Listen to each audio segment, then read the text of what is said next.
So guys, when it comes to soap making, the most important thing is your oil and your light solution. And you can actually use any oil, be it vegetable oil, palm oil, tallow oil, olive oil, coconut oil, palm kernel oil, any oil. The reaction between oil and light is called saponification. Okay, and that's all you need to achieve a beautiful soap. So any other thing you're adding is called an additive. Your silicate, your soda ash, your sulfate, every other thing, your perfume is called an additive. Okay, so when it comes to soap making, we have the hot process, semi-hot process, and cold process. The cold process does not require heat. You can just warm your oil to avoid quick trace, but your light solution have to be cooled down before you use it. But in hot process and semi-hot process, your light solution have to be warm before you use it, right? So that's the difference between cold process and semi-hot process and hot process. Now, for commercial purposes, if you are doing this for a business, I recommend you use hot process or semi-hot process. Why? Because it does not require a long time to cure. A hot process soap and semi-hot process soap can cure in less than a week or more, or just maybe within a week. But a cold process soap needs to stay for at least 3 to 4 weeks before you start using it. Okay, because heat is used to hasten the saponification process for hot and semi-hot process soap making.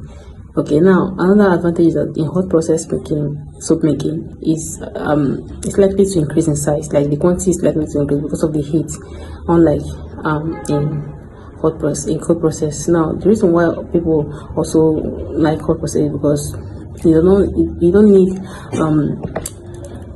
it doesn't require too much rules, unlike in cold process. Like there are mistakes that hot process can take, but cold process, if you try to cold process, your soap will spoil.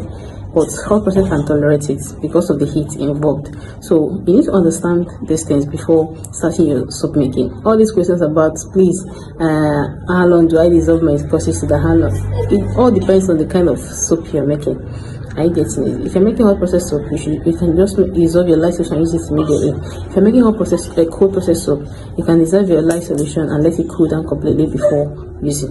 Okay, so the reason why you have to warm your oil, whether cold process or hot process, is to avoid quick trace. In that situation where you pour your light solution and everything taking up immediately, to avoid that, you just have to warm your oil to give you enough room to work with your soap, work on your soap before pouring inside your mold. Now, when you pour your soap inside the mold, please tap it to remove air bubbles. Okay, tap it to remove air bubbles, so that when your soap finally hardens, there won't be air pockets inside your soap. It doesn't look nice at all. Okay, so just tap your mold so everything will sit well before you allow it to stay. Now your soap needs to stay at least in 4 hours before you unmold it. Some people, when they make soap, the next minute they want it to harden, and take note that the longer a soap stays, the better it becomes. Yes, a soap, after making a soap today, check back in 2 weeks time or 1 week time, it's no longer the same. It's better as the soap is staying, it's curing, it's losing water, it's losing everything, it's getting better. The foaming ability is coming up.